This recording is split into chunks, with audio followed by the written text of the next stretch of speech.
Welcome to Irreverent Faith and Current Affairs, hosted by me, Jamie Franklin, and I'm very pleased to be joined by Thomas Pelham, It's good to be here. resplendent in a red gilet today. It's a coat. I like your new camera, Jimmy. I mean, you can pick up almost every single grey beard Wrinkle, hair. It's amazing. Yeah, it's wrinkle, really grey hairs. my sort of soft focus is much. Much more forgiving, isn't it? Yeah, Well, we've been doing yeah. this episode. People have seen us age, and if we carry I on, know we've that, been haven't doing you? this for 5 years now, and if we Yeah. carry on, people will just see us gradually getting more and more grey and wrinkled, and just like drawn in our faces as we continue to engage with the latest debacle that is presented to us by the Church of England. I mean, it's at the moment it seems to be just all Church of England, isn't it? It's like we we That's it. we, we have very little time for anything else because all of Well, the news to is. to Yeah, be fair, it's either Church of England or Peter Mandelson. Nothing else yeah, is happening in the world. yeah. That's true. That's true. I Which was going to which make a joke which about gives like, our listeners a bit of a clue as to the duality of this episode. Oh, yeah, go on. duality. Yeah, good word. Good word. Great song as well by Slipknot. Do you know that song? I Duality. don't. I went to an You open don't know mic the night. song I probably Duality by do. Slipknot? I wasn't a huge fan of Slipknot. Yeah, I I wasn't saw them either. live once actually. Really, that must have been dangerous. Noisy, yeah, loud. Noisy. Noisy. Slipknot and Slayer. Oh Goodness man, me. Slayer, Yeah, flipping heck. Slayer. Yeah, like proper like thrashy Yeah, yeah. stuff going on. It Mhm. was good. And there are lots of beards. Anyway, Slipknot were just weird. I mean, you had people like head banging timpanis on stage and things like that, Mhm. wearing masks. So it's a strange group of people. Yeah, I was yeah. there. I escorted my younger cousin there because he really wanted to go, but his parents wouldn't let him go, and they didn't want to go. So it's like Tom's into metal, so he can go. He'll And enjoy a Slipknot Slayer. Who was headlining? Was it Slipknot? Slipknot, yeah, well, it's a kind of joint headlining. It was kind of it's double bill. Yeah, because they're both massive bands, aren't they? Yeah, yeah. Yeah, interesting. Okay, were you going to say something else before we got to the Bible, Tom? Was there something What's I going else? to say? This? You were going to say something? I can't remember. No. Okay, well that's all No, I right. can't remember. That's all right. If it comes back to you, I'm sure you're about to say something before you started saying that thing about Slipknot, but never mind. Oh, duality. No, we're just talking about Reality. dualities. Yeah, yeah, yeah. Talking about aging. Ugh. Yeah, we Um, are. We're definitely getting older. There's no doubt well, about that's the, it. I mean, it's well, true. there's It's no true. doubt about it. But actually, that's good. That's a good. We can slip very nicely from that into our Bible reading, can't we? We can Which is certainly. Romans 8, I just 18 want to to 25. at the beginning. I just wanted to give a plug for any people who want to get in touch with the show, irreverentpod@gmail.com. So I always leave that until the end, and I feel like maybe lots of people don't hear that, and we really do enjoy getting your feedback and anything you want to write in that we could read out on the show. That's really good as well. So irreverentpod@gmail.com. So Well, we please, got we got so bad at reading things out because they leave it to the end that I think people gave up at one point. But anyway, probably we used yeah. to get loads of emails. Yeah. We did Um, used to. I mean, it was during the COVID time because I think people were so sort of like, outraged about what was going on. We used to get emails like, every 5 minutes, but uh, things have calmed down a little bit now. We still want the content, so please send it in. it's a it's a whole it's coming up to the it's kind of anniversary of lockdown again, isn't it? Five This year, will be 5 year anniversary. Yeah, in yeah, when was it? March? March, yeah. So we're in February now. Right. Um, Yeah. let's go. Should we? Are you going to do the Lord's Prayer, Jamie? I'll do Lord's Prayer and then you could do the Yeah. Bible stuff. I'll just sit here and listen this week. Be nice. Be nice for me. Right. Let us pray. Our Father, which art in heaven, hallowed be thy name. Thy kingdom come, thy will be done in earth as it is in heaven. Give us this day our daily bread, and forgive us our trespasses as we forgive them who trespass against us. And lead us not into temptation, but deliver us from evil. Amen. So our reading today is from Romans chapter 8. Um, and I'll probably do 18 to 23, I think. I could do the whole thing. It's not that much longer, but we're trying to keep it shorter. This is from the ESV, the English Standard Version. Great translation. Good. Yeah, the best. For I consider that the sufferings of this present time are not worth comparing with the glory that is to be revealed to us. For the creation waits with eager longing for the revealing of the sons of God. For the creation was subjected to futility, not willingly, but because of him who subjected it, in hope that the creation itself will be set free from its bondage to corruption and obtain the freedom of the glory of the children of God. For we know that the whole creation has been groaning together in the pains of childbirth until now. And not only the creation, but we ourselves, who have the first fruits of the Spirit, groan inwardly as we wait eagerly for adoption as sons, the redemption of our bodies. For in this hope we were saved. There we are. That's up to sort of halfway through verse 24. I mean, it's one of the most incredible sections of the Bible. But the whole of Romans chapter 8 is just kind of the core of our hope in Christ and our consolation in Christ. And it's quite a lot kind of to break down, but essentially Paul is saying that the sufferings that we're going through, not just us but creation as well, are a part of being birthed into a new creation. And it's in that we have our hope. The new creation, the world remade into a new Eden, essentially. So we are in a process that ends not with some sort of spiritual rebirth or some sort of spiritual life with God. Our hope is not disembodied, but our hope is embodied, just as Christ is embodied.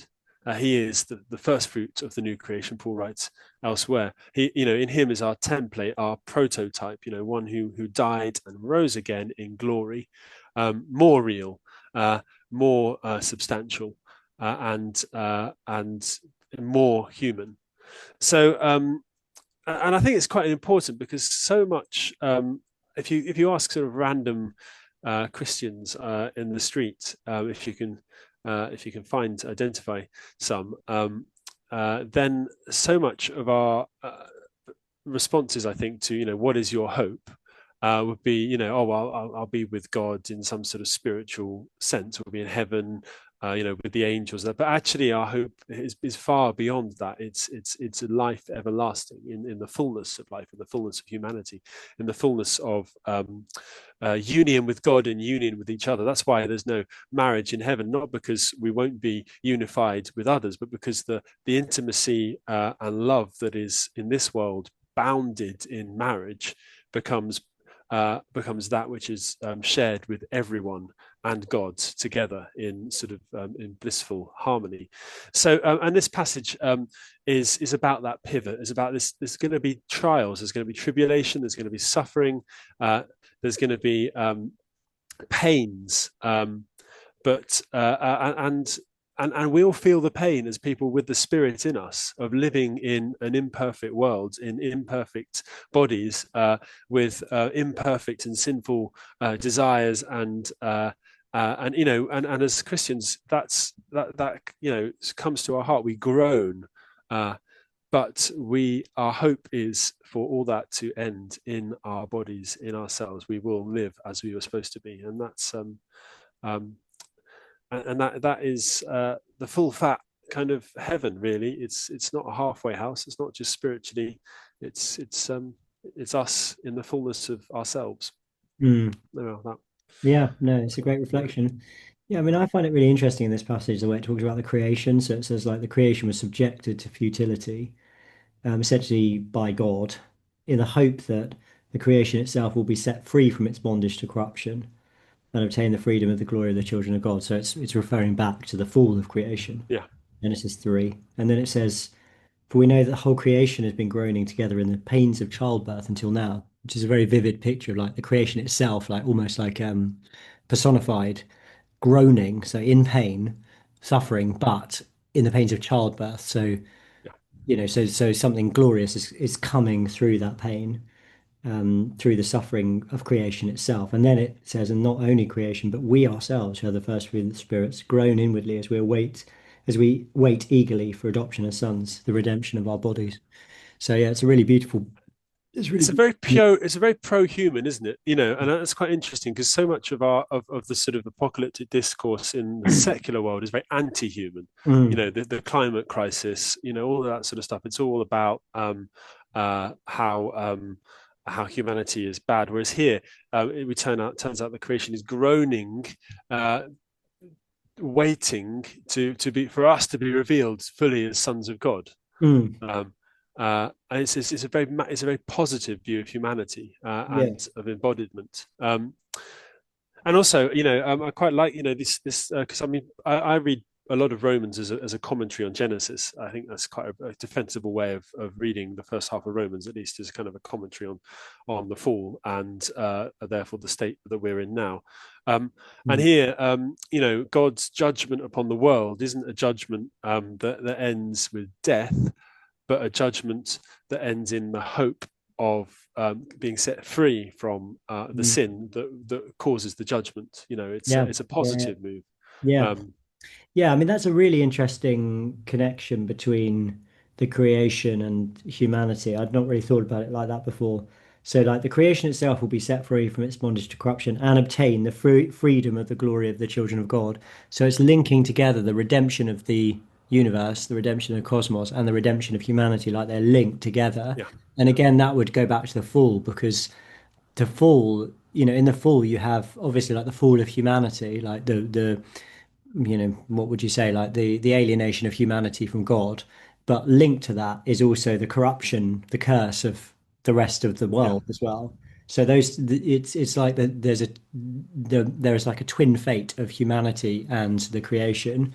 And it's the Fisher King, isn't it? Yeah, what's that? Tell me what that is. So it's in Arthurian legends, the king Right. who's wounded and his own barren wound leads to barrenness in the land. When he is healed, the land is healed. It's it's the kind of that's pulling directly off this sort of thing. I mean, the world is damaged by our sin. Now, this is a trope that's taken up by a lot of environmentalist Christians. But I think it's not saying the world has only been damaged since the Industrial Revolution and carbon dioxide, because that's madness. The impact of humanity on the world until then was pretty minor. So Paul isn't talking, looking as he's not talking about some sort of environmental catastrophe brought about by industrialization. He's saying there's a direct metaphysical link between our sin and creation's corruption, and actually the root of that, I think, is much earlier back. It's because we're meant to be priestly. Yes, that's right. And so therefore we are meant to be we're meant to declare God's blessing upon the land, and therefore our fallenness means that we don't bless the land. The land is cursed against us. I think that's kind of where I'd put it. Yeah, definitely. There's like a kind of spiritual link between, well, we're sort of in the middle, aren't we? There's God, there's us, and then there's the creation, and we're like the kind of spiritual link between God and the rest of the creation, and that's broken because of the fall, and therefore the rest of the creation is broken as well. So like everything needs to be restored, like creation and humanity needs to be restored all at once. And you're right, this text is frequently co-opted by kind of modern Christian environmentalists, which isn't to say that human beings don't destroy parts of the earth now, because obviously we do. But I think it's an important point to make that Paul is not talking about that, clearly not talking about that in this passage. It's not what he means. That would be like a very derivative, sort of subsidiary reading of this text. The reason the creation groans, waiting to be redeemed, is because it's disconnected from God, essentially, not because of like pollution or whatever it might be. So no, it's a really interesting text. I'm going to preach on this. We've also got Genesis 1 this week as well, haven't we? And then Matthew 6. The whole of Genesis 1. I went to a church there, so it was read out by, I remember distinctly, because there's a chap with a very broad Wiltshire accent. And if you know Wiltshire accents, it's not fast. It's a very slow, meditative way of speaking. And this is like it's Genesis 1:1 to 2:3. In the beginning, when God created the heavens and the earth was a formless void, and darkness covered the face of the deep, while a wind. And it just, it was great, but we sat there for about 20 minutes listening to him, like in tone. this passage. Was it the Easter Vigil? Because that's a traditional reading at the Easter Vigil. Or was it just Sunday morning? It was a, no, it must have been this Sunday coming up, the second Sunday before Lent in Year Right. A. Okay. Yeah, it must have Okay. been. Oh yeah, Uh, yeah, yeah, yeah. um, Yeah, it's great. I mean, they're brilliant readings this week. Brilliant readings. Looking forward to preaching on it. And these always help, actually. Doing this always helps, gives me ideas. So thanks, Tom and Daniel as well for the ideas. All right, should we talk about some stories? So we're going to talk a little bit about secular stories, and then there's so much in the Church of England this week that I think we really need to get to it. But basically, like the big story as we record is around the Prince of Darkness himself, Peter Mandelson, isn't it, Tom? yes. So we've had another tranche of Epstein emails released, Getting worse and and worse. it's getting worse and worse. So Madison's already been forced to resign back in October, November. I can't really remember for about the 20th time in his career, and That was his, what was he, the ambassador to the he was the USA? ambassador to the It's USA. just a joke, isn't it? Well, I mean, by all accounts, he did quite well as ambassador to the because he's sort of quite sleazy, and sort of knows how to Oh. kind of knows how to butter up Donald Trump. But I mean, the main issue with him is that he was in hoc to a paedophilic financier who who had him on his island many times, and whose friendship Peter Mandelson clearly valued. And you know, I mean, Mandelson said, "Oh, I knew nothing about the girls. You know, obviously he's gay, and that was his excuse. You know, he just didn't notice, you know, all of the slightly too young girls, you Yeah, know, from all that Latvia noise. that suddenly there. But anyway, there are a number of pictures of him in his underpants, things like that, which is quite a grim sight, to be honest. Tiny whiteys. Yeah, but the main thing that I think is that there's a serious problem is that he seems to be passing information about governmental decisions to Epstein before the government has announced them, which is obviously potentially treasonous. I mean, seriously, Does it potentially count as treasonous. treason? Does doing that count as treason, or I is it? don't know. I mean, it's definitely Well, criminal activity, isn't it? certainly, if it's true, it's criminal activity, and it looks fairly convincing that he passed on information about the bailout of the banks to Epstein before it had been announced. Now, Epstein being a financier is obviously going to benefit from that information, isn't he? Whether he, Mm. you know, whether it's a passive benefit, whether he, you know, chooses not to sell all his stocks or whatever, you know, he's benefiting from that, Mm. or whether he takes action. You know, the point is that you can't pass this information on. It's not appropriate. In Mm. fact, it's illegal. It's insider trading. Mhm. So it looks like he did that. It looks like he lobbied on behalf of Epstein to to water down attempts to penalize large bonuses and Mm. various other things. So you know, this is all undeclared. He seems to be paid quite a lot of money by Epstein over the years, and his husband has also been paid by Epstein a salary by the looks of things at times. So I am, you know, this, it's hardly surprising, is it? But that, you know, we do seem to have this kind of island of sleaze. But the interesting thing is that still now it may change because there are obviously more to come out. But still, Trump is only being, you know, coming across as quite a sort of incidental figure in all of this. It's mostly kind of Bill Clinton and Mandelson, all these kind of left wing high flyers seem to be. Even Tony Blair has been mentioned now, and of course royalty. Mm. Um, Andrew. well, Andrew and Swedish Oh yeah, crown princess and the Danish crown princess, you know, so it's kind of yeah. obviously, And didn't yeah, Sarah Ferguson? Didn't she go there as well? I think. I may yeah, that yeah. may be wrong. I'll just check that because No, she did. that It may was be in Andrew's wife or yeah, ex-wife. yeah. She Very was there good. as well. They're quite close Very good. friends. Epstein Island. I just check it because I Ultimately, don't want to be sued. Not that anyone would actually sue us, but I've just read out a Telegraph article at the moment. We're reasonably, yeah, I just asked. Oh yeah, I just wanted to check whether she actually went. She's definitely linked, like definitely like emails and stuff like that. But yeah, it's not very good, is it? I mean, it's the whole thing is pretty sleazy, and very. But I thought, you know, this Labour government was supposed to be, you know, putting sleaze behind the grown-ups. The other thing, of course, is that it looks like Starmer ignored or avoided, you know, the sort of normal vetting procedures to get Mandelson into the ambassador role, there's questions now about, serious questions about Starmer's judgment in this regard, isn't there? I mean, well, Starmer is trying to distance himself from it. Apparently, Starmer is saying that he should be stripped of his peerage. Apparently, because the apparently his actions have brought the House of Lords into disrepute, and Keir Starmer has said things should be urgently looked at. What's happened, and the Prime Minister believes that Peter Mandelson should not be a member of the House of Lords or use the title. I think a lot of this was suspected or half known before. We knew he was close to Epstein. There's a real question about Starmer's judgment here, isn't it? Because Starmer's like pretending he didn't just appoint him to the US ambassador role, isn't he? Oh yeah, I know that Peter Mandelson. Who is he? He shouldn't have a peerage. It does make you wonder about how long this Labour government can go on, really. I mean, it's one thing after another, isn't it? It just seems to have been a catalogue of absolute disasters from day one, and this is just the latest kind of. Is anyone surprised by this level of corruption and deceit anymore? We didn't even talk about it a couple of weeks ago, but we had that thing, didn't we, where Andy Burnham tried to stand in, is it Gorton and Denton, and then Keir Starmer just savagely blocked him for no. Keir Starmer's allies don't want him in because they think he'll challenge Keir Starmer's leadership of the party.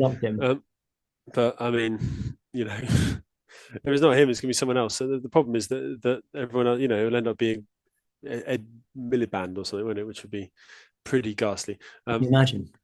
Terrible.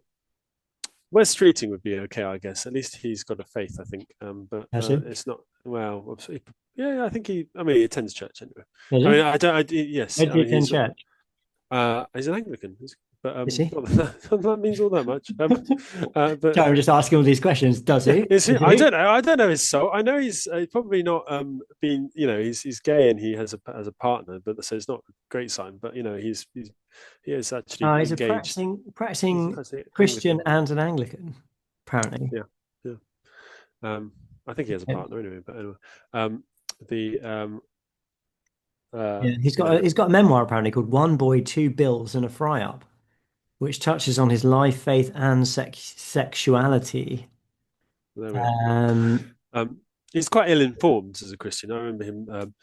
He's made some interventions into the LLF process, which were not helpful or very well thought through. But anyway, any sort of celebrity or political interventions into the LLF process are not necessarily very helpful, as we'll talk about later, Tom, with the some comments that were made recently.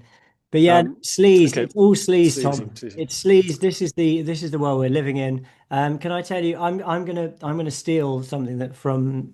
I think it was on. It wasn't Times Radio, was it? When they had Plank of the Week. Did you ever see that? I'm gonna steal that. I saw. We've had these in the past, haven't we? Because we tried twits on Twitter, but we got told off. Yeah, it's not called Twitter anymore. And also, people started sending emails and said, "Oh, you shouldn't be calling people twits." And I mean, you should have had the original name that we came up with. She was up in Gantry. Pretending that was hilarious. That was hilarious. I don't know how people can like that. It's so funny. But there's surely a runner-up for today because you've got Leo Varadkar here, haven't you? Did you see before you have that? Did you see the interview with the Polanski, the leader of the Green Party, where he, within 30 seconds, says both that he needs to reform NATO and that they need to leave NATO? No way, really? Yeah. It's so they're going to reform it from inside whilst leaving it, and starting a transatlantic alliance with Mexico is his idea for world security. Oh, great! Yeah, that sounds interesting. I think I found it. Should we listen to it? We can do. Yeah. He could definitely be plank of the week. How do I do it? It's just sorry. Yeah, computer audio. Here we go. Let's have a listen. Zack Polanski, leader of the Green Party. Oh no, sorry, that's not going to work. And let me just find.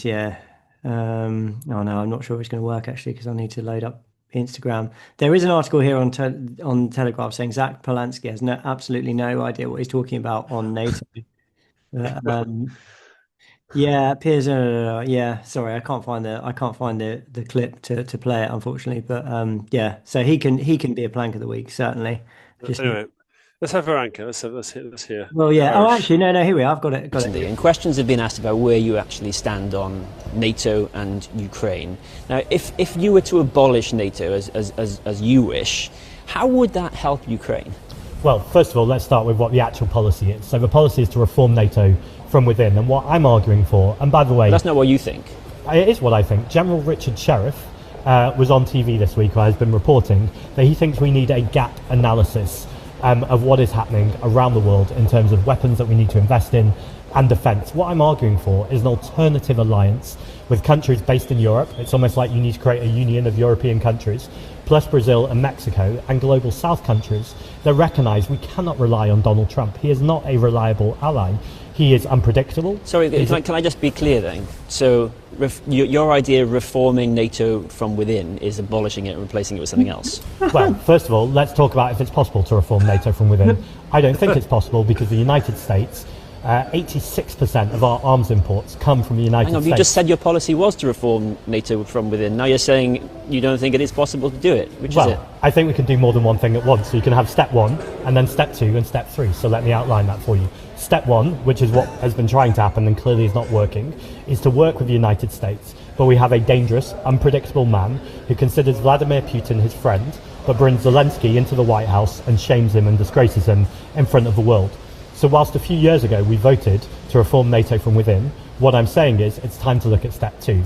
Step 2 is to work with our European neighbours to build greater alliances alongside security and defence, alongside those countries, plus Brazil and Mexico, and countries in the global south, to look at how we stop American imperialism and also conversations about China, and indeed Russia too.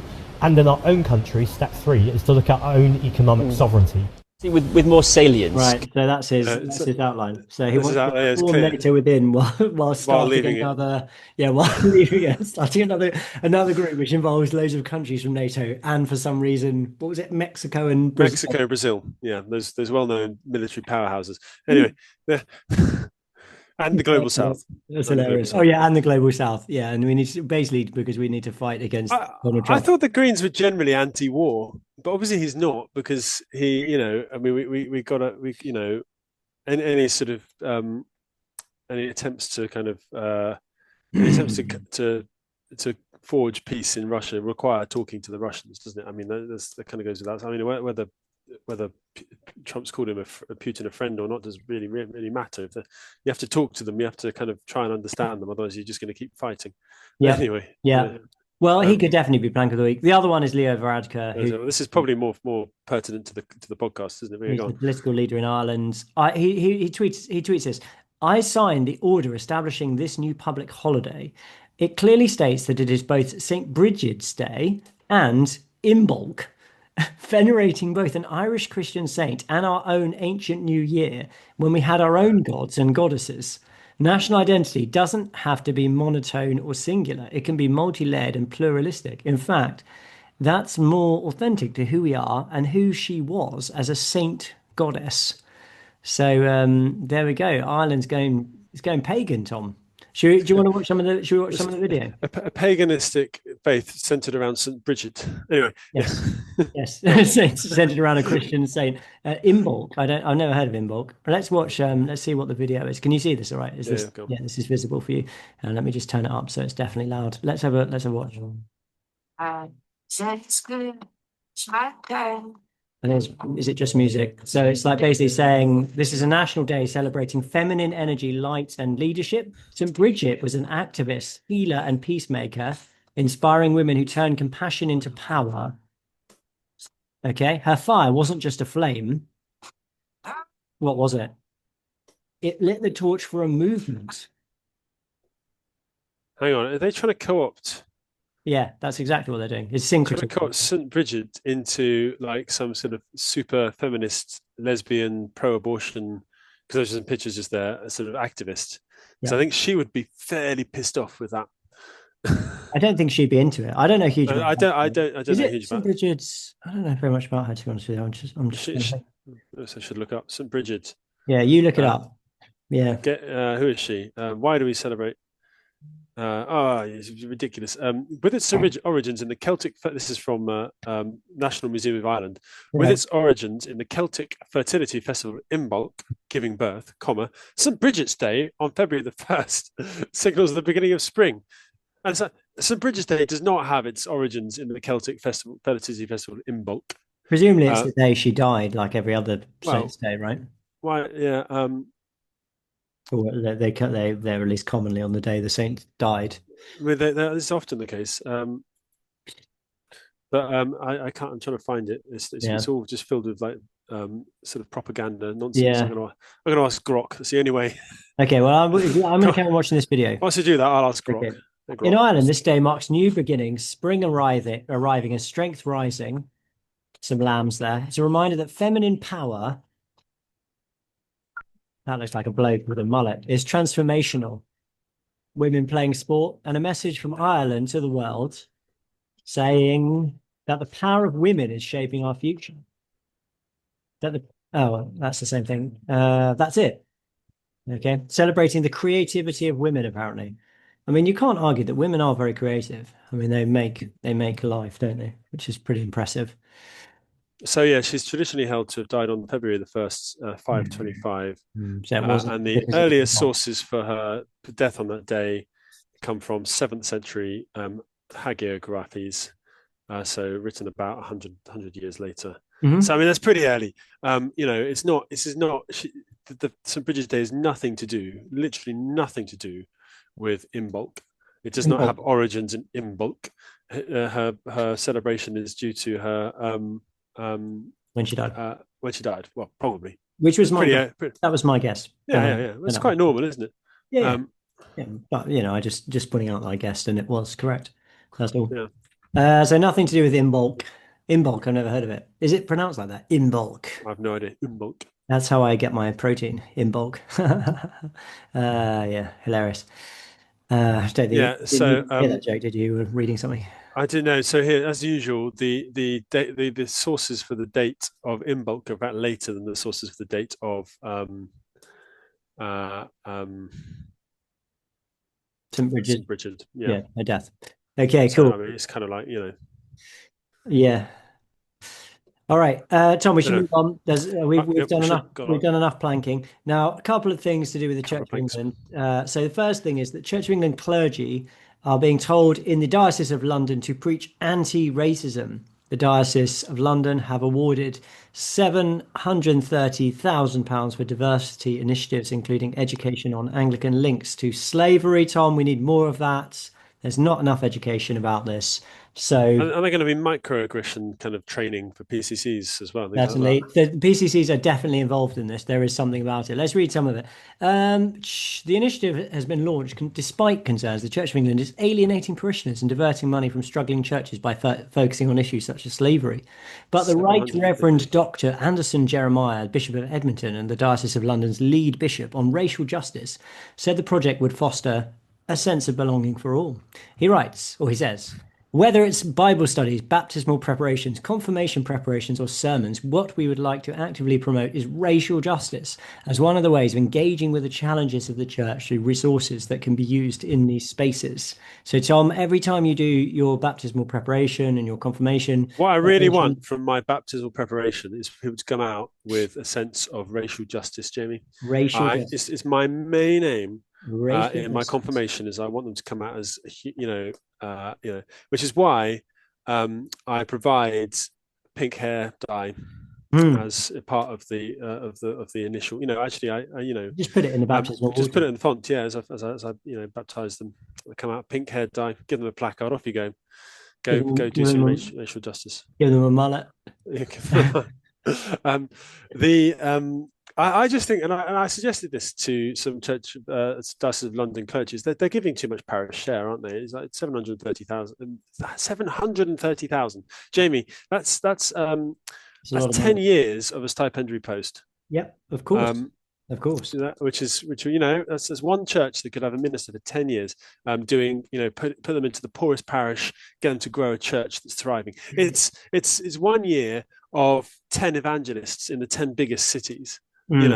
Running big, confidence boosting events where they could really, like Faith in the City, get things going, big events.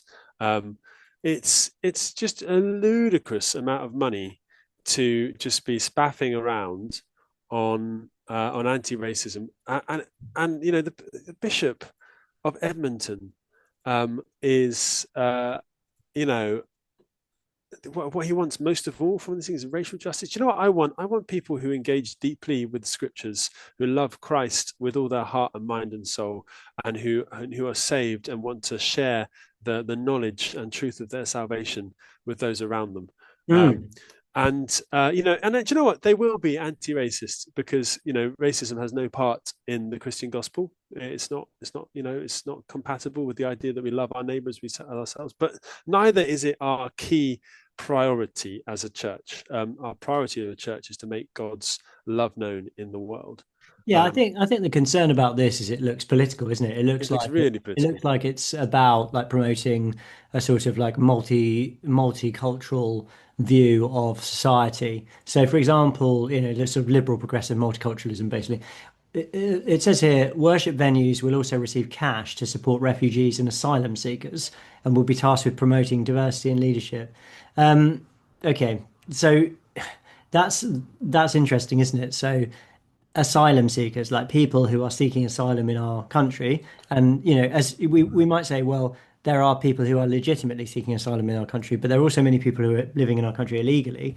And, you know, this is obviously a source of great kind of social division in our nation. So that's what I mean when I say it's political signaling, isn't it? It's like saying, you know, we support like, you know, mass migration and we want to spend money on facilitating it, essentially, which is a different, and it puts people in a difficult position because, you know, people who have concerns about like unfettered immigration, legal or illegal, are being equated with racism by implication, and also it's forcing clergy.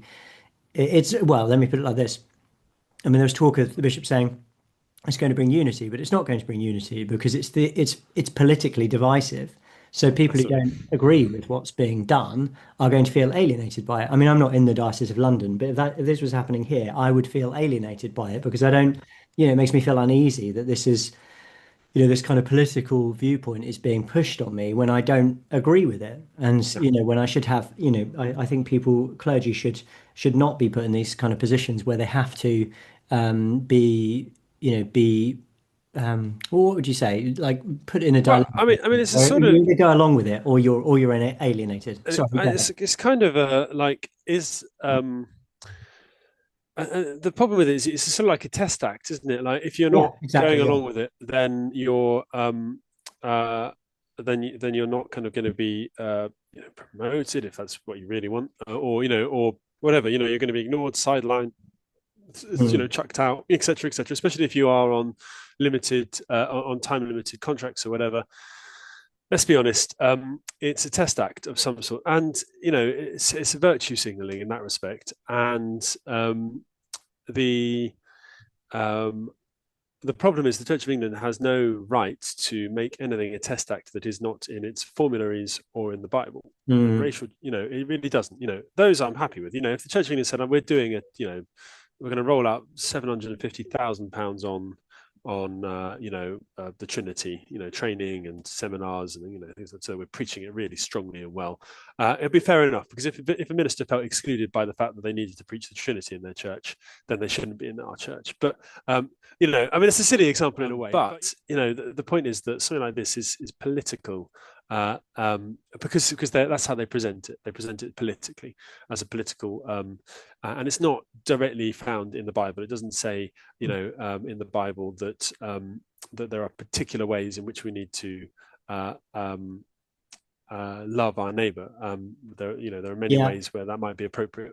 Yeah, and so that's the classic one, Tom. This is whenever anyone is asked for any kind of theological justification for this, you just name the number one theological justification, which is always given, which is this is about loving our neighbor. We have to do these things. We have to have these things because they're about loving our neighbor. Lisa Adjei, the head of RJP, racial justice something for the diocese, added unconscious bias training for parochial church councils. So that's PCC, parochial parish councils. That's parochial parish church councils, I should say, presumably, would also be theologically informed as part of the education drive. Miss Adjei, who is described herself as a, quote, millennial speaker, writer, and thought leader who is skilled in DE and I, said anti-racist practices in education, representation, and overall church governance has been identified as main areas for the RJP.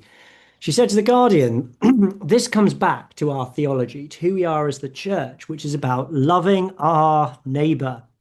There you go, Tom. That's the justification for it. So it's the only way you can do it. Now, we've said this before, and I try and, there are many different ways that we might love our neighbor. The Bible doesn't actually say, the only way to love your neighbor is through, the lens of sort of Marxist social justice theory.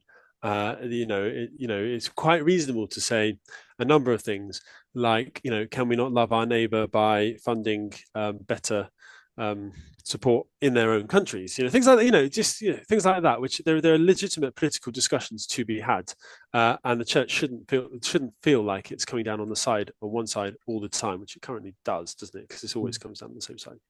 They automatically, these asylum seekers are all valid asylum seekers. They're not just they're not all, not some of them at least are economic migrants or anything like that.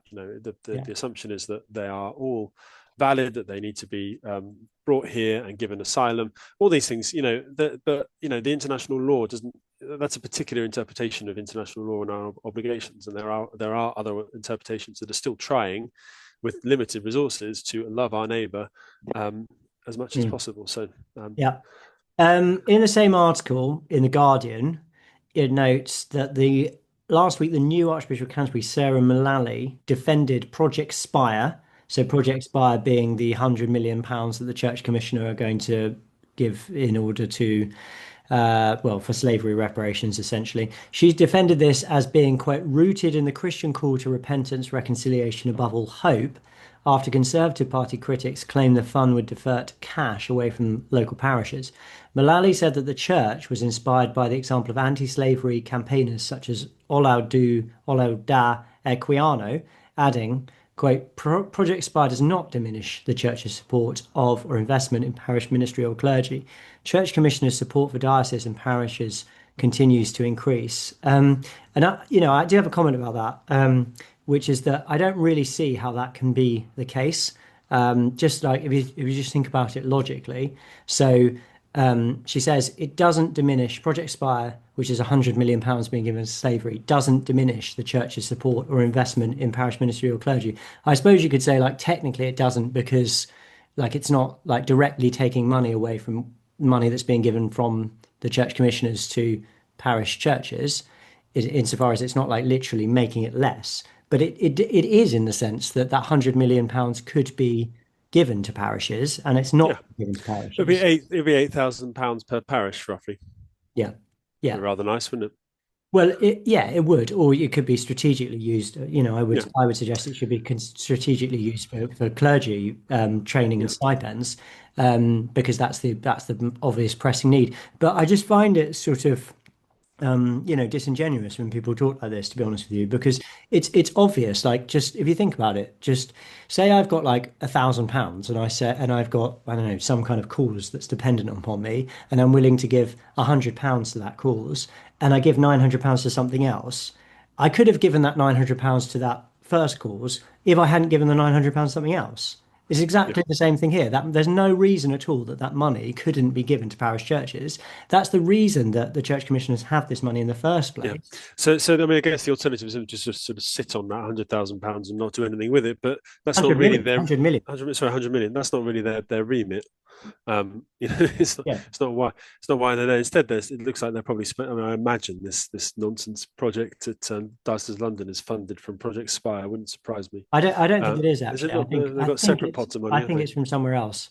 But also, when you consider that many dioceses in the country are actually running a deficit, like £1 million or £2 million deficit, and that this money is being spent on this, which just is completely, I'm fed up of getting outraged about this stuff. I just can't be bothered anymore to get outraged about it, because I don't want to upset myself. But you just think, like, this just doesn't need to exist. Like, if Project Spire just didn't exist, it wouldn't make any difference to anyone. And then that £100 million could be used for something valuable for the church.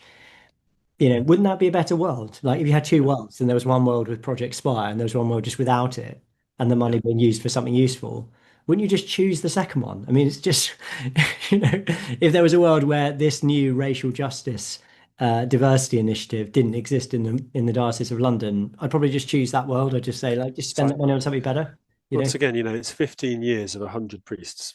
Yeah. The 100 million? Yeah, roughly. If we say it's about 85. I mean, it's so much money. It's so much money, isn't it? It is kind of obscene. When you think also, if you just think about like the actual like social need that there might be in terms of like actual poverty or people who are, using food banks or I don't know, like actual like worthy causes that are out there in the world, homelessness or whatever, and they're using it for this. It's just, to me, it's an obscene use of money. And yeah, it's really disappointing to hear Sarah Mullally going along with it because she could very well have not done, I suppose. But I suppose it sort of speaks to the fact that she is a kind of like continuity archbishop. In fact, we've got her. I mean, there's a couple of things to talk about her now, isn't there? Really? Yeah. Well, you go ahead. Okay, so the first one is she's been confirmed in St Paul's Cathedral. Why don't they do it in Canterbury Cathedral, which is her actual seat? I don't know. Not sure. Confirmed as Archbishop, not just confirmed in general.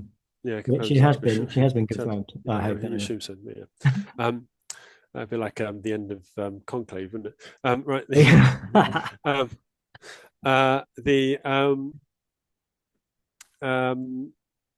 She released a statement on that day. Let's hear it. Read it. Let's hear it. I've been very grateful. I mean, the first bit is I've been very grateful for the support of a whole range of people, including men in my ministry. But it's fair to say that I have, both in my secular role as well as in the church, experienced misogyny at times. And I think what I've learned is the first thing you have to talk about it so that you bring it out into the open. It's a bit non-specific, isn't it? In what way has she experienced misogyny and who from? But anyway, and I'm conscious that being in this role, it's important to me to speak of it because there are some that don't necessarily have the status or power of this role and feel more hesitant to do it. But certainly as a Church of England, as a Church of England, yeah, we've seen many changes over the years, and I commit myself to making the environment where all people can flourish and which is safer for all. Okay, so far so kind of managey. She could have just still been the chief nurse at this point, couldn't she? In this country and around the world, Anglican churches bring healing and hope to their communities. With God's help, I will seek to guide Christ's flock with calmness, consistency, and compassion. The three C's. Okay, the three C's. Like a three C's manifesto. Yeah, calmness, consistency, compassion. Do we need that at the moment, though? I mean, for one thing, they're all good things. I mean, I wouldn't say they are good things. They're all good things, but no boldness. No boldness. No kind of vision for a Christian world. She goes on to say, these are times of division and uncertainty for our fractured world. I pray that we'll offer space to break bread together and discover what we have in common. And I pledge myself to this ministry of hospitality. Okay. Hospitality. So she's calmness, consistency, compassion, hospitality. I want us to be a church that has always listened to the voices of those who have been ignored or overlooked, among them victims and survivors of church abuse who have often been let down. I'm committed to equipping the church to be a kind and safe place that cares for everyone, especially those who are vulnerable, as we rise to the challenge of God's call to justice, equity, peace, and the care of creation. The problem I have with this statement, Jamie, is that almost all of it you could have said at the opening of a crochet club. Yeah, almost all of it. Yeah. I commit myself for this crochet club to listen to all those who've been abused by crocheters, who've been let down by crocheters. I'm committed to equipping this crochet club to be a kind and safe place that cares for everyone, especially those who are vulnerable, as we rise to the challenge of God's call to justice, equity, peace, and the care of creation. The other thing is, God's call and God's challenge is bigger than that. I really want to hear a leader of the church talking maybe about, our call to evangelize, our call to proclaim Christ anew to every generation. There's nothing of that. There's no dynamic leadership here, is there? It's all yes, continuity, but also it's all very kind of inoffensive to the secular world. These are kind of secular values. They're not particular. I mean, they should be found in Christianity, but they're not particular to Christianity. It's just a progressive liberal word salad, isn't it? It's the kind of things that you need to say if you're going to rise up the ranks in any like corporation in Britain. and indeed in the Church of England as well. Like this bit at the end, like to justice, equity, peace, and the care of creation. It's just what is that? What's that even supposed to mean? I mean, obviously it's like a sop to like climate change and net zero, isn't it? But there's no actual substance to it. There's nothing specifically Christian, as you say. There's nothing that sounds like anything from the lips of Christ in the New Testament or from St. Paul or anything about the gospel or anything about the scriptures or anything about sacraments or anything, evangelism, discipleship. There's just nothing there at all like that. So, do you want to hear Giles Corran talking about? Yeah, go on. I mean, not that I agree with everything he says, but I think it's quite interesting to listen to him. So I'm going to get it up. Actually, I'll share my screen first and then I'll get it up. People can see our notes. There we are. Just loading it up now. Giles Corran on Times Radio. Oh, by the way, I was actually asked to be on Times Radio when she was confirmed, and I think it was the same day. I couldn't do it because it was my birthday, but I think I might have been on this, but I wasn't, obviously. When I see a person in the public eye who's been just given a massive job being interviewed, and they say something like, she says, as I respond to the call of Christ to take this new ministry, and I think I do slightly cringe along with everyone else because I wouldn't say that, and she's sort of faintly evangelical, and she goes on and on. Very faintly. We find in Jesus Christ, which I still think, whoa, swivel-eyed Christian, even though I go to church myself, and I'm not that crazy about her. I'm not entitled to have opinions. I think it's great that it's a woman. But I go to, or found myself going to, this high church, Oxford movement, rather Anglo-Catholic bells and smells place, where they don't say things like that. They don't throw their fate at you in quite the same way. And I find that I like the ritual and the familiarity and the distance. I wouldn't go all the way, I think, to Catholicism and demand that it all be in Latin and Aramaic, but I like that. And I think that... I don't think any Roman church this year is it in Latin and Aramaic. Do you know where it is in Aramaic? There's a traditional Latin mass, but Aramaic, no. I went to a church that was in Aramaic. I went to. It's actually it is in Community of Rome. It's the Syrian Orthodox Church of South India. Nice, yeah. And there is Aramaic, Syriac, and Malayalam. So it was a really interesting worship experience for me because I understood nothing. Yeah, absolutely nothing. I understand nothing. He said. It was the Rite of St James. Do you know? Just to comment on it, it's a really odd take. Yeah. Because to say that she's not. She's talking too much about Jesus is not what I'm taking away from her statement. If anything, she barely talks about the distinctive Christian call to minister to this world. Certainly not in what we just read out. I don't know where. Yeah, I mean, maybe elsewhere. They were maybe the words she said during the service or something. At the, I don't know. I mean, she's faintly evangelical. I mean, she's not got an evangelical bone in her body. Mm-hmm. I've never heard her say anything even vaguely evangelical, which I would say, seeks to convict people of the need for Christ in their lives.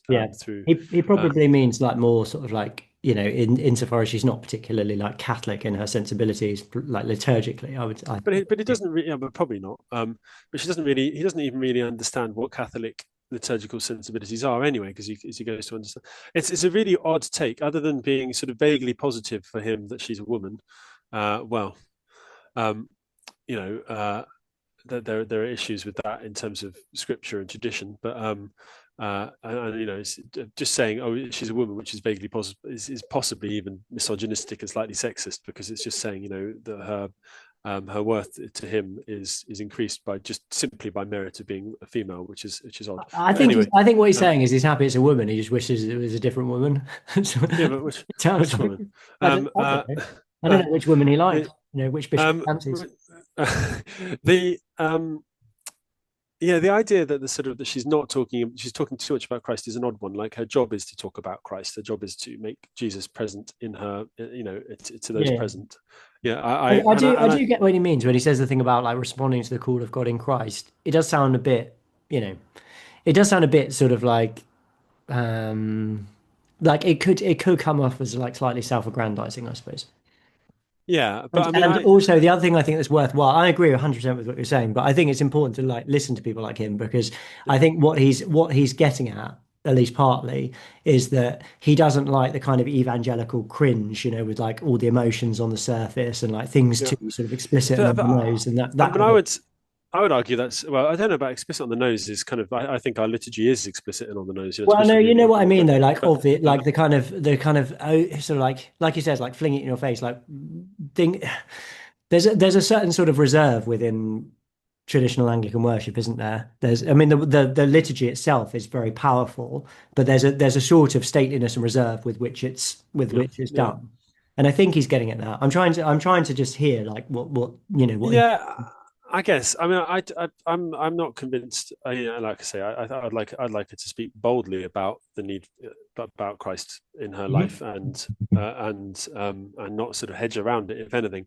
And I sort of wonder what they're doing in their sermons, because really their sermons should be making Christ known in the scriptures in his church. I don't, and you should be kind of used to that idea that we talk about.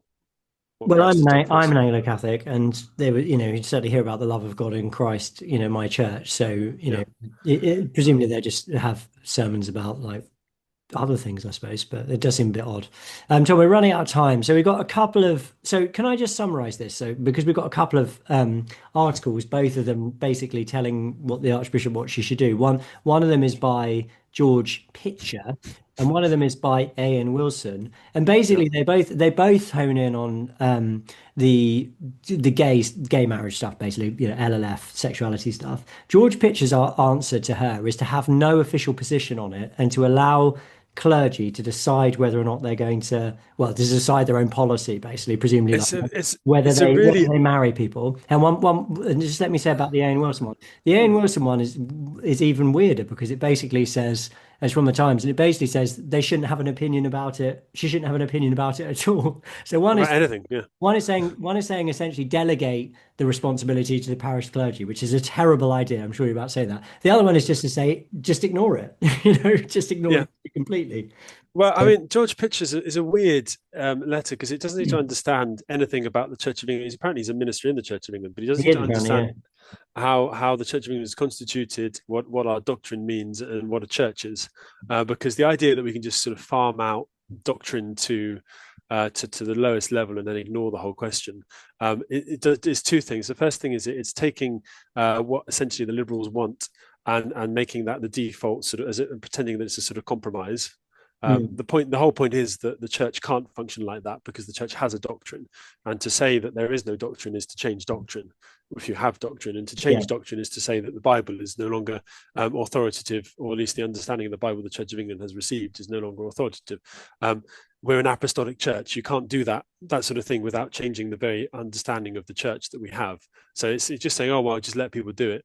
It would catastrophically blow the church apart very rapidly, because it would also mean that anyone who disagrees with it or won't like do a gay wedding would be potentially in the firing line of some kind of discrimination lawsuit or something like that. It would put you in an extremely awkward position. Like if a gay couple comes to your church and says, "Oh, like we hear the Church of England are doing gay marriages now. Will you marry us?" And you say, "No, I don't agree with it." They would. How would that actually? Yeah. I mean, how would that be for cleargian? So it's a very badly conversations all the time. Yeah, it's a very badly thought through idea. George Pitcher's Ian Wilson's is also very odd, because he on the one hand says that the Church of England shouldn't take views on anything. Yeah, it should just do Evensong, basically. Just do Evensong nicely. And on the other hand, it says the Church of England should concentrate on doing what it does, which is Evensong and teaching in schools. And I'm thinking, well, if we're not allowed to have views on anything, then what are we teaching? Just sort of abstract, I don't know. What this isn't how Jesus taught. This is not, Jesus definitely wasn't just abstract kind of morality. He was quite particular. There was abstract morality as well, and there were concepts, but he addressed the human condition. So shall I read this bit? He writes about what this huge group of people mean when they talk about the CofE. These are people like him. We do not necessarily consider ourselves religious, but we value the continued existence of the CofE. We do not necessarily believe as much as George Herbert believed, but we think of the cathedrals and colleges where an unbroken musical tradition is kept going day after day, uplifting the souls of everyone who hears it. We think of the matchless translations of the scriptures, which was authorized in 1611, and the Book of Common Prayer, 1662, which nourished the inner lives of English speakers for 350 years until the C of E committed liturgical suicide by binning both books and introducing unmemorable, excruciatingly boring liturgies, which they kept changing and changing again. We think of clergy who are unworldly, unselfish, visiting the sick, reading the offices of the church every day, and trying to keep parishes going, often with no financial or pastoral support. We think, moreover, of a spirit of moderation and decency, which non-Anglicans might deride as muddle-headed, but which has had an influence on the British way of life beyond the confines of the church. So that basically he wants the Church of England to conform to that, which I would think is like I would say that's like a sort of that's an appreciation of the Church of England as a kind of cultural institution and as something which in some sense speaks of a past that is no longer. I mean, it doesn't really explain how we're supposed to, grow the church, or if we're not really prepared to, you're not allowed to do, just do evensong. Just do evensong, loads of evensong with your high quality choirs in your college chapels. BCP. In fact, I'll tell you what, I'll just put a bus service on to Oxford every evening. You're not that far from Oxford, are you? It's only about 4 hours. 3 hours. Yeah, and we can go and listen to evensong by a professional choir every evening. That's great. That'll do. The rest of it, how do you propose to fund this church? I mean, the thing is, he's not a man of faith, is he? That's the thing. No. He writes a lot about the church, but he doesn't actually believe in God or the Holy Spirit or the actual supernatural ministry of the church. So he's just doing the best he can with the kind of set of beliefs that's available to him, and it comes across to me as a kind of really muddle-headed. Particularly when he spends a lot of it going, well, the church shouldn't really have any opinions about anything, and then he says the church's job is not to win debates with Richard Dawkins. Okay, it's not hard, but to recite the offices, preferably from the prayer book, to celebrate the Eucharist, okay, to visit the sick and the lonely, fine, to teach in schools. And you're thinking, but okay, hang on, in order to teach in schools, we're going to have something to teach, Yeah, it's also nonsense that we've never. The Church of England is it's been historically engaged in intellectually pertinent issues of the day. So to say our job isn't to engage with atheists or critical thinkers or doubters is complete nonsense. I just don't know why he's saying that. But he moans also about missing the real scholars as well. He says exactly. it here. The clergy is still likely to be a thoughtful lot, but we miss the real scholars who now do not put themselves for ordination. Well, sorry, Jamie, you're not a real scholar. No, I'm not really. I'm not. I mean, I'm not. I don't mean that with false humility, but I'm not like a scholar. But there are lots of scholars in the Church of England. Yeah. Also, what are they supposed to do? They're supposed to get their PhDs, but then to engage in any kind of debate or use of their minds. PhDs are so helpful at the sick table. Anyway, yeah, at the sick bed. It's very muddled thinking. It's very odd, strange kind of view of the church, Actually, I defend, and we've defended before against some opprobrium, the right of the Archbishop of Canterbury to get involved in politics and the issues of the day. It's literally and from the pulpit, I do the same. I will engage with moral issues of the day because it's part of being the body politic. It's part of forming ourselves into a understanding of faith. Yeah, I mean, I don't like politics on Sunday morning, I have to say. But I don't mean party politics. I mean, politics in the purest sense, which is, how is this world going to be run? Yeah, well, I don't know. I try and steer clear. So you won't preach about assisted dying? I don't think I did say something about it when it was voted on in the House of Commons, but I would only do that kind of thing very, very, very occasionally. Most of the time, I preach on the scriptures, just straight down the line application. But then again, application is. I mean, you could argue that kind of Christian politics is simply application on a sort of group level, isn't it? Yeah, I suppose so. Yeah, it depends what you mean. We'd have to look at some scriptures but I hate that kind of thing. I mean, you were giving the example of Candlemas last week when Daniel was, I think, in our group about he'd heard some political sermon on Candlemas. And it's just not appropriate, is it? It's not what Candlemas is about. It's about the presence of the Lord in the temple and the faith of the Holy Family and Simeon and Anna and all that great stuff. You don't have to start preaching a sermon about Christian nationalism or something. That's not what we would do, obviously. But I still defend the right of a minister and an archbishop to stand up and say, for example, on some quite clear cut ones, on a sister dying. Yeah, this for is sure. not But Christian. This that's is what wrong. we do. That's what we're doing now, isn't it? And that's absolutely fine. I just don't think that Sunday morning, on the whole, is the time for that. Sunday morning is like time to defend people from all the horribleness of the week, and bring them together in worship and like lift their eyes to God. And Yeah.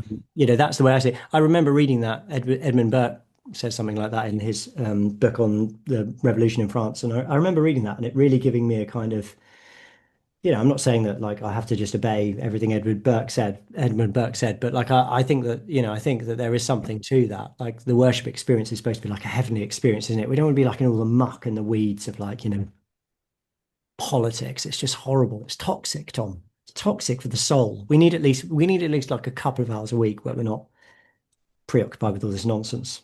Don't you agree? Yeah. Well, yeah, I think I don't tend to bang on about politics. I certainly don't talk about party politics, but I would talk about forming our nation into a Christian polis, Christian people, and what that might look like. As Yeah, well, that's fine. Bit of Christian nationalism. That sounds fine. Yeah. Well, as on Sunday morning. I think he criticised Christian nationalism in the middle of this, doesn't he? But actually, Mandelson. But one expression of Christian nationalism might be, having an established church. Yeah, exactly. So, I mean, that's kind of ironic thing about these bishops criticizing Christian nationalism. It's like we still have basically like a Christian nationalist setup because we have a state church, right? And because the king's the head of the church, and the king is also the head of parliament, and all this kind of stuff. Well, so unless you're kind of like disestablishmentarian, which has its arguments, I think you are by default a Christian nationalist of some sort. Yes, I am an anti-disestablishmentarianism. Is that right? Yeah, that is right. Anti-disestablishmentarian. That's what I am. I meander between the two because I think that we're yoked to a state that's potentially going to cause issues. But I wonder if there's a word for that, like a MIDI disestablishmentarianism or something like that. Sometimes I see it as helpful, and and if it actually worked as it's designed to, then it would be brilliant. Yeah. As in, we are the essentially the conscience and the chaplain to the nation. But in practice, the church actually just gets yoked to a unbelieving and secular state, which is not necessarily good. You need a situation in which the church is calling the rest of the nation to repentance and faith, and it's actually being effective, and it needs to work in that direction. If it works in the other direction, it's really bad. So, yeah. And my worry is that whilst the potential for that direction is there, and it has happened in the past, currently the movement is almost all the other way. I wouldn't mind disestablishment actually. Now that I mention it, I only said I wasn't for it. I wanted to use the long word. Apparently, well, when I was at school, we always used to say that was the longest word in the English language. I'm not sure if it's true. Do you think it's true? I don't know. It might be. Ask Grok. Good idea. I think I think there are arguments for both sides. I've got quite a good book about it actually, which does say that. What's the book? I can't remember. On the Church and the State, the case for anti-disestablishment or something like that. The case for disestablishment or something. Okay, cool, it's fairly dull. Oh man, there's a really long word here. 189,819 letters. Doesn't sound real. Full chemical name of the protein titin or titin. Is that really in the English language though? I mean, anti-disestablishmentarianism is for 28 letters. They've included supercalifragilisticexpialidocious, which is not a real word, is it? 34 letters. There's one in the middle. Floxinausinihilipilification, the act of estimating something as worthless. Oh man, that's such a long word. It was going to be hard to remember that, isn't it? So it's almost like that word itself is that word, if you see what I mean. Anyway, Tom, we need to finish. I'm going to do a little plug for support, and then we'll do an email. If you don't already, please support the show. We need the money. We need the money to run the show. I live off the money. I didn't get paid for being vicar, so I podcast and write. So you're directly helping the show, and you're helping me as well. So it really, really helps. Plus, you get extra stuff. So our bonus podcast, Uncollared, which is like an audio podcast where we take your questions, chew the fat about various things. It's really good. It's really funny and interesting. We do that almost every week, normally every week. And you get the episodes early. And I do bonus chats with Nick Dixon every month, who is a very good comedian and podcaster and political commentator.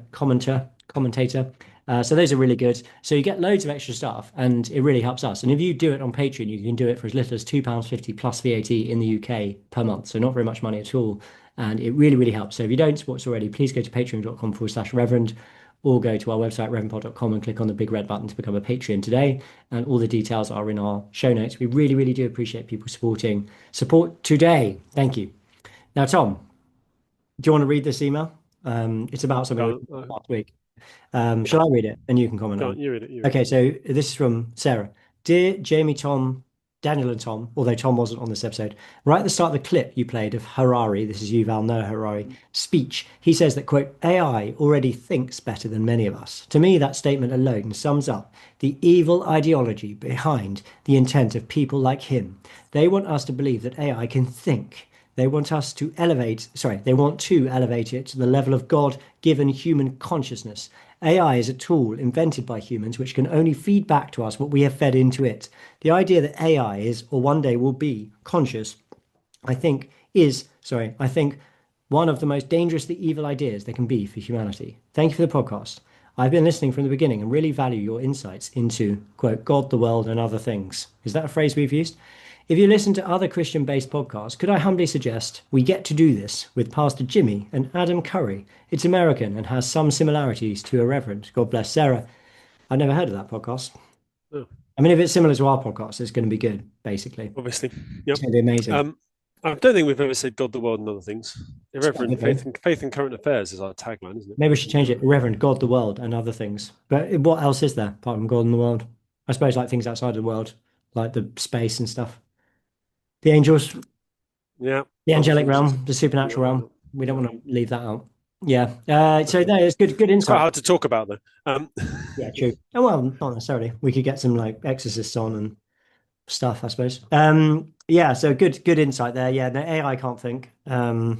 That's right. It's just a number cruncher. It's just a word calculator. Yeah. It just works out, given a set of preceding words, what the most likely words to follow are. Have you ever felt like you should say please when you're asking the AI something? No. Okay, I have. In fact, I'm pretty sure I've written it in and then thought, why have I written that? I put a load of rules into my AI that make it much less human, right? Deliberately. Okay. So it's much more. Well, it's not allowed to ask me questions. It's not allowed to pretend to be helpful. It's not allowed to use emojis. It's not allowed to. What else is not allowed to? It's not allowed to sort of comment beyond, the bare sort of research that it's done. Bare minimum, And it works quite well to give you a. Although my wife, when she used it, said it was really rude because it was just basically like talking to a brick wall. I think it's a good idea though. Yeah, I find with AI, like I've used it quite a lot over the past year or so, and I think it's really helpful for certain things. But the thing about it is it's so obsequious, you can't trust it. It's just like somebody saying, every time you come up with an idea, it's like, oh, that's a fantastic idea, even if it's a terrible idea. So it's and if you like, for example, like copy and paste your sermon into it. I did some experiments with this. It will always say the sermon's really good. And once I asked it to write a terrible sermon, right?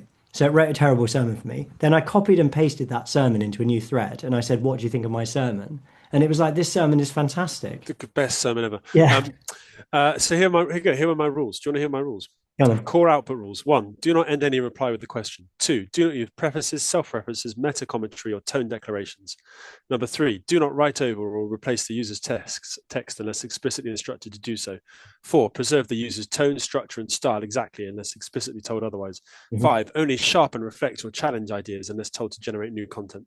If unclear, choose the interpretation that results in the least alteration to the user's work. Write concisely unless the user request clearly calls for extended explanation. Follow the same primary language as the user. Do not use emojis, symbols, or any other visual tone calls. Do not use tables. Interaction rules. Number 1, never ask the user a question unless the user explicitly asks for clarifying questions. Number 2, never assume emotional tone or intent. Number 3, avoid repetition of phrasing across responses. Number 4, do not offer reassurance, platitudes, or patronizing remarks. Nice, I like it. It's like you're the king with your subjects in the palace and like reading out like, this is the way you speak to the king. No questions, no comments, no emojis, no clarifying remarks. Nothing. Unless Nothing. explicitly requested. Oh, Yeah. no, that's good. Yeah. I mean, Yeah. it's good that you took the time to do that. You can't really do that on Grok. You'd have to do it all on just one thread. You'd have to be like, You have to start. You can copy and paste that into the new thread at the top of every thread if you wanted to. it might just be too much work though, just to ensure you don't get a clarifying question from Grok. ChatGPT and Gemini allow you to set these rules at the user preference level. That's really good, actually, isn't it? That is really good. Yeah, no, it's very interesting. It's very interesting. I find it quite good for suggesting hymns. Like I always try and think of hymns myself. But if there's like, I think, well, it'd be good to have like a number of suggestions for like hymns on a certain theme. And then I'll say, like, can you give me like 20 suggestions about like, you know, God's peace or something, or creation or something like that. And it will just come out with things you would have thought of anyway, but you just, you know, you're just not thinking of at that particular moment. So I find that kind of thing quite helpful. But there are definite dangers associated with it. And yeah, we have to watch out. We do have to watch out with these things. Cooking, I find it quite helpful actually. It comes up with good recipes. If you've got like a few ingredients. It can be very powerful. I mean, someone asked me at church that we should do a full length on AI, and I think it would be interesting because there are lots of different ways of approaching it. But it can be very powerful. It can be very dangerous. Yeah. It can be very corrupting. Can be could be evil. Can be evil. I don't tend to agree with, say, Rod Dreher that, you know, there's a kind of evil demons using it to contact people. Yeah, I mean, I asked it whether it could be co-opted by a demon, and you know what it said? It said no. So that's all right. But that's what it would say. That's what it would say. But then if it did have a demon, it probably wouldn't say yes either. Oh, do you know what? You need to have two AIs, and one of them which always tells the truth and one which always tells a lie. Yeah. Then you can work it out. Yeah. What would the other one say? Difficult. You know, on Grok as well, Grok is very anti-conspiracy as well. So like I asked it about the existence of unicorns, and it's immediately like, there are no unicorns, no such thing, nothing to see here. And you're like, well, what about all the evidence? It's like, no, that's all been discredited. And the thing is, it just does that for absolutely everything. It's like, it's not, there's no differentiation. If it's something that's like officially not real. I must admit, I wasn't even aware that unicorns was a conspiracy theory. It's not a conspiracy theory, Tom. It's in the King James Bible. It speaks about. Yes, that's a mistranslation, isn't it? Well, that's what they said, but I don't know. Bullock horns, isn't it? It's bullocks. No, I mean in the Septuagint, there's a word I forget. It's definitely I forget what it is. But there's a word which is like I think it's like unikeros, which is literally translated unicorn. Right. I forget the Hebrew word. But no, I mean like etymologically, it's like unicorn. So there's no or like one horn. So it's not a mistranslation. Is it Psalm 78 or something like that, isn't it? Psalm 22. Is it 22? Oh, sorry. Yeah. But the point, I'm not trying to make a point about unicorns. I'm just trying to make a point about like the fact that if you say anything that might be in any way considered to be like fantastic or conspiratorial or anything, it just will always err on the side of extreme caution in a kind of materialistic vein, you know, like, so it will say, I'm just trying to think of another example, like like accounts of miracles and things like that, supernatural healing, you know, just stuff like this. It will always just say, no, there's no evidence for it. It's been debunked, blah, blah, blah. Do you see what I mean? There's never any nuance when you first, at least in Grok. I don't really use any of the other ones, but with Grok, it's always like that. So it's a bit disappointing because it's a bit boring in that sense. It won't sort of like, you know, it won't give you anything. It will just be like, no, nonsense. A bit like you, Tom. You're a bit like that. I mean, not with supernatural. Maybe I am an AI. I'm just like, no. There's no such thing as dragons. Right. Okay, Tom. We should end. But right. God bless. Shall I say a prayer? Yeah, you go. I do a prayer. I'm going to do a prayer from Septuagint. Not Septuagint. What am I saying? From Septuagesima. That's what I meant. Because that's what the Sunday is. Just gone. Let us pray. O Lord, we beseech thee favourably to hear the prayers of thy people, that we who are justly punished for our offences may be mercifully delivered by thy goodness for the glory of thy name, through Jesus Christ our Saviour, who liveth and reigneth with thee in the Holy Ghost, ever one God, world without ends. Amen. Amen. Thank you, Tom, for your time. Really appreciate it. Thanks, everyone, for listening and watching. See you next time. Until next time, keep watch. Just keep awake. No, just keep the faith. Keep the faith. That's it. Keep the faith.